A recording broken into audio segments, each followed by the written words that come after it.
Estamos aqui agora para começar um módulo de discussão científica no grupo de exercício físico aplicado à saúde, que é o GEFAS. Nós vamos falar aqui um pouquinho hoje sobre o exercício resistido e as respostas cardiovasculares. Para início de conversa, a gente tem que lembrar um pouquinho ali da anatomia, quando a gente fala um pouquinho do sistema circulatório. Querendo ou não, ele é uma fonte da vida, ele é o que conduz a gente o tempo todo para manter nossas funções vitais. Porque através dele vai ter todo um fluxo sanguíneo que vai carregar nutrientes, substâncias, hormônios, todos esses que são essenciais à nossa vida, ao ponto de nos fazer manter as funções vitais e conseguir executar todas as tarefas diárias, seja no exercício, seja para a sobrevivência, o descanso, o que for. E aqui a gente traz uma definição sobre o que é o exercício resistido, né? Que segundo Stone Wilson, em 1985, isso aqui é um artigo que é dos primórdios do treinamento resistido, ele vai descrever uma ampla variedade de métodos e programas de construção de força muscular e potência. O que seria isso? Seria um modelo de prescrição para que você use variáveis e métodos para que possa obter melhoras nas capacidades físicas de quem você vai avaliar. Isso daí, claro, respeitando os princípios do treinamento científico, onde a gente vai ter individualidade biológica, adaptabilidade, especificidade e sobrecarga, relação interdependência, volume e intensidade, entre outros princípios que são necessários para que a gente esteja manipulando para melhorar o rendimento e a saúde dos nossos pacientes ou clientes. Comumente, o exercício resistido ele é bem confundido com o treinamento de força, o treinamento com pesos. O exercício resistido não necessariamente quer dizer que estaremos aqui com um peso e vamos simplesmente levantá-lo. Isso não é a única forma de resistência que a gente encontra. Como é que a gente pode encontrar isso aqui também? Movendo objetos imóveis, como por exemplo uma flexão de braço ou apoio no chão. Uma banda, uma fita elástica que também oferece resistência, seja para o movimento aqui de flexão de ombro, movimento aqui de abdução de ombro.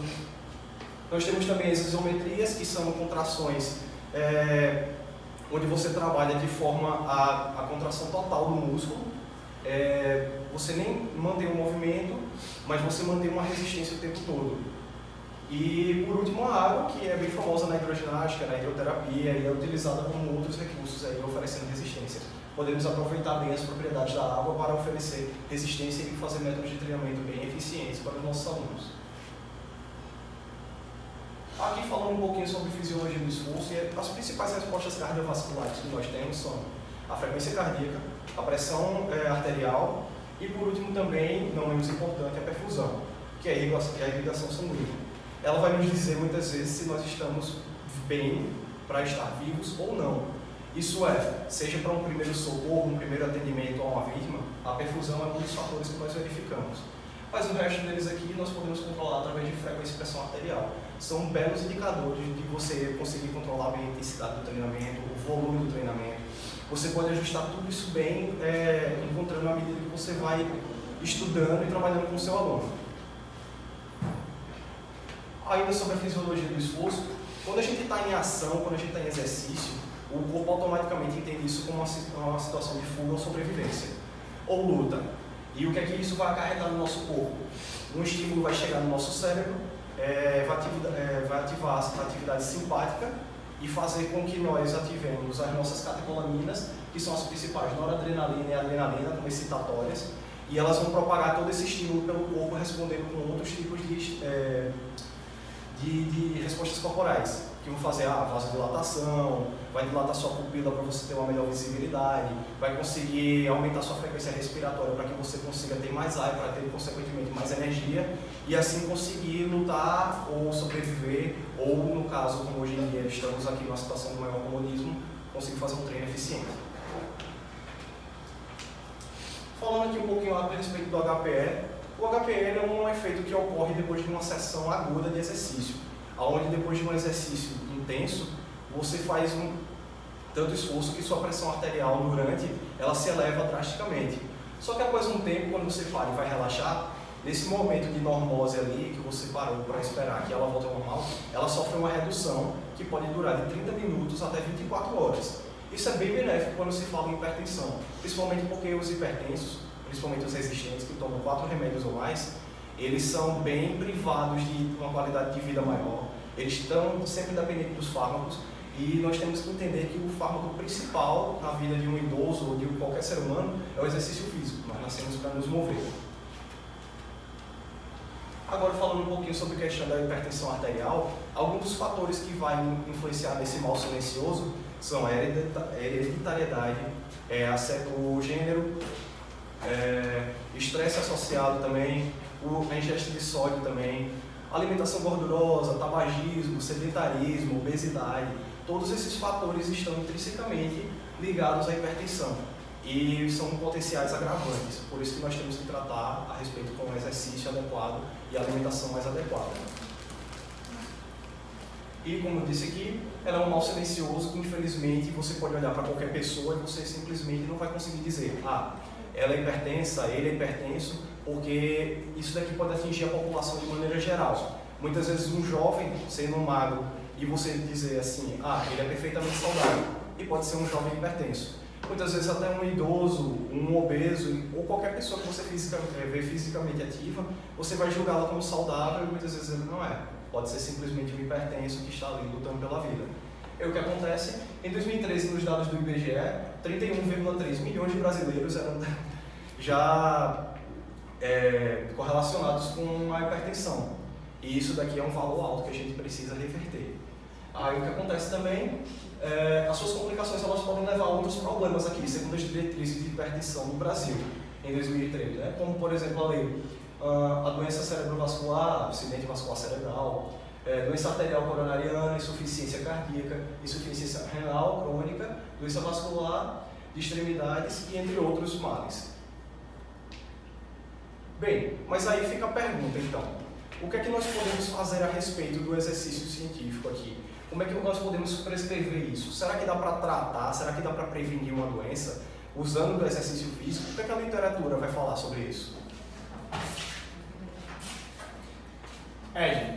Como o Toninho mesmo falou, será que a gente tem como utilizar o exercício físico para tratar, para prevenir ou para melhorar alguma coisa? Dá para utilizar o exercício físico como tratamento de alguma doença? A gente trouxe hoje respostas cardiovasculares, né, trazendo o exercício resistido. E eu sempre falo aqui, até falei na outra aula, na outra apresentação, falei a vocês que a gente não é um médico, mas a gente pode ser médico, a gente não é tratado como né? Médicos utilizam medicamento para tratar doença, a gente utiliza exercício físico. E hoje a gente quis trazer algumas evidências científicas para mostrar como o exercício físico pode reagir nessas respostas cardiovasculares. E no primeiro estudo, tinha até falado do Toninho, que é muito parecido com, eu lembrei logo dele quando ele falou de questões antropométricas, na composição corporal, e eu trouxe esse estudo para mostrar, ele é o seguinte, ele é respostas cardiovasculares e antropométricas do treinamento resistido para hipertrofia em mulheres pós-menopausa. Lá no objetivo, eu já tinha até comentado com ele, que a pós-menopausa traz alguns problemas, né? Mulheres pós-menopausa trazem baixa aptidão física, tem a questão também da densidade mineral óssea bem baixa. Então a gente quis trazer para ver as melhores questões cardiovasculares, respostas cardiovasculares bem e respostas antropométricas. E a metodologia foi o seguinte: pegou 37 mulheres pós-menopausa e dividiu em dois grupos. Um grupo controle, sem exercício, e um grupo de treinamento resistido, né? 2 semanas, 2 vezes na semana durante 6 semanas, seguido de 3 séries de 12 repetições máximas com 30 a 90 segundos de descanso entre as séries, totalizando 40 minutos de treino. Os exercícios foram supino, elevação lateral na máquina, puxada alta, abdominal, elevação pélvica, abdução, exercícios para o corpo inteiro. E passando aí,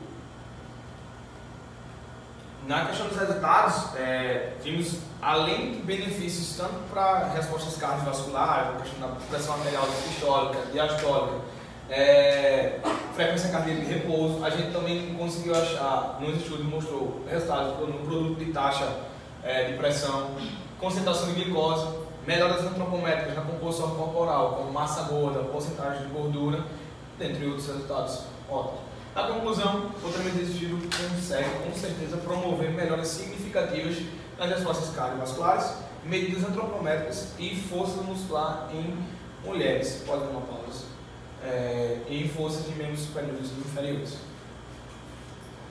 Já nesse estudo aqui, que é do Schoenfeld, ele teve como objetivo comparar os efeitos agudos do treinamento resistido tradicional e um treinamento resistido de alta velocidade. Será que a alta velocidade das repetições poderia trazer algo benéfico? A gente teria que fazer o treinamento realmente de forma cadenciada. Então a metodologia ele pegou 15 mulheres idosas hipertensas e foram submetidas a 2 tipos de grupo de treinamento. Na primeira semana, um grupo treinava o treinamento tradicional e o outro grupo treinava o treinamento de alta velocidade. O grupo 2 fazia a alternância. Uma semana treinamento de alta velocidade e na outra semana treinamento tradicional. Aqui ficou como a metodologia do estudo, né? A base. Então eles faziam o primeiro estágio, eles faziam uma adaptação, a sessão de adaptação, depois eles faziam, entre 2 a 3 dias eles descansavam, faziam a segunda adaptação. Depois de 7 dias, eles davam um intervalo e faziam o teste de 10 RM. 4 a 5 dias, mais um teste de 10 RM. Primeira sessão, fazia treinamento de alta velocidade ou treinamento tradicional. Descansavam 6 a 7 dias, uma semana mais ou menos, e faziam o treinamento oposto que fez. Todos os grupos fizeram essa mesma sessão. O treinamento era composto por 3 sets, 10 RM, tá? Com 1 minuto de descanso entre as séries e com a cadência controlada. A diferença do treinamento tradicional para alta velocidade era que o treinamento tradicional ele tinha fase excêntrica e concêntrica controlada 2 a 3 segundos. Já no de alta velocidade ele só controlava a fase excêntrica e a concêntrica ele fazia o mais rápido possível. Eles utilizaram 10 exercícios, supino reto, leg horizontal, puxada alta, exercícios de desenvolvimento, cadeira flexora, tríceps, bíceps, utilizaram o corpo todo para fazer esse treinamento. Passando. E os resultados mostraram que não houve diferença significativa na pressão diastólica, produto pressórico e frequência cardíaca entre os grupos. Poxa, cara, tu trouxe um estudo que não trouxe nenhuma diferença? Calma. Eles trouxeram bons resultados nos 2 grupos, não houve diferença. O que é que a gente consegue entender disso? Que tanto treinamento de alta velocidade ou treinamento tradicional cadenciado consegue trazer bons resultados em resposta a cardiovasculares e micoses hipertensas. Como é? Volta aí no resultado. No resultado?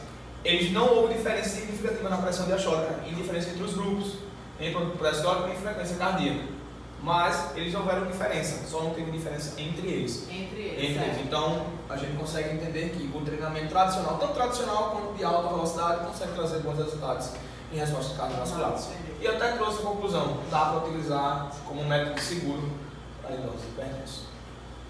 Já quando eu até falei com o Ninho sobre a questão do artigo de alta velocidade, achei interessante. Poxa, que legal a galera comparar treinamento tradicional com alta velocidade. Aí eu peguei outro estudo que comparava múltiplas séries, séries elevadas, 3 séries, 1, 2 ou 3 séries. Compararam o treinamento de alta densidade e compararam de alta velocidade. A metodologia: 15 homens saudáveis, jovens, foram submetidos a 2 tipos de protocolo de treinamento. Cada indivíduo participou das 2 sessões. Um fazia o Right Intense Resistance Exercício, treinamento de alta resistência de alta densidade, e o outro fazia de alta velocidade. 3 séries a 14 RM. O treinamento de alta densidade, resistência de alta densidade, eles faziam a cadência 20-20, 2 segundos na fase excêntrica, 2 segundos na fase concêntrica. Já o de alta velocidade, eles faziam 1 segundo na concêntrica, 1 na excêntrica. Extensão de joelho com intervalo de 12 minutos entre as séries. Os resultados não mostraram diferença significativa no treino total entre o de alta velocidade e de alta intensidade, porém trouxeram bons resultados nas respostas cardiovasculares. Débito cardíaco e pressão arterial tiveram um maior aumento em alta intensidade em relação à alta velocidade. Já a alta velocidade, ela teve uma alternativa ela pode ser uma alternativa para se qualificar ou utilizar para um treinamento caso o de alta intensidade seja contraindicado para esses indivíduos com problemas cardíacos. Pode-se utilizar tanto o treinamento tradicional quanto o treinamento de alta velocidade, independente, para trazer boas respostas cardiovasculares para os indivíduos. Bem, e aqui por último a gente trouxe até um assunto que é um tanto polêmico, que seria o treinamento com restrição de fluxo. E o que é que acontece? Nesse estudo aqui, o objetivo dele foi justamente medir as respostas cardiovasculares durante esse treinamento, onde os sujeitos aqui, que eram 13 homens, foram submetidos a 4 situações. Uma delas sendo carga alta sem oclusão, uma de carga baixa sem oclusão, uma com a carga baixa e com oclusão em relação à pressão diastólica 1,3 e outra em relação à pressão sistólica 1,3, carga baixa e com oclusão. A metodologia, eles fizeram 3 séries de repetições até a fadiga com 90 segundos de intervalo. Foram feitos 3 exercícios, o supino lateral, o leg press e também o que a gente chama de heel raiser ou flexão plantar. Como os resultados aqui, era uma coisa assim, não completamente nítida, porque se trata de um estudo e estava para descobrir isso, mas as respostas cardiovasculares elas variaram até demais. E o que é que acontece? Durante os exercícios com restrição de fluxo ainda houve um aumento da pressão nos intervalos dos mesmos. Ou seja, é algo a se estudar ainda, principalmente quando se trata de fazer um treino para hipertensos ou cardíacos, porque você tem que lembrar que cardíacos, hipertensos, normotensos, qualquer tipo de pessoa, quando vai fazer um treinamento que está na fase de aprendizado, o controle motor deles vai sempre levar a um movimento que nós chamamos de manobra de Valsalva. Essa manobra vai completamente aumentar a pressão dentro do nosso corpo e fazer com que os vasos tenham que aguentar isso, ou seja, é bem maléfico. Como conclusão, os resultados ainda sugerem que a restrição de fluxo promove mudanças, como dito antes, nas respostas cardiovasculares. Só que sugere novas avaliações, principalmente quando se leva em conta cardíacos e hipertensos, entre outros problemas de outras pessoas.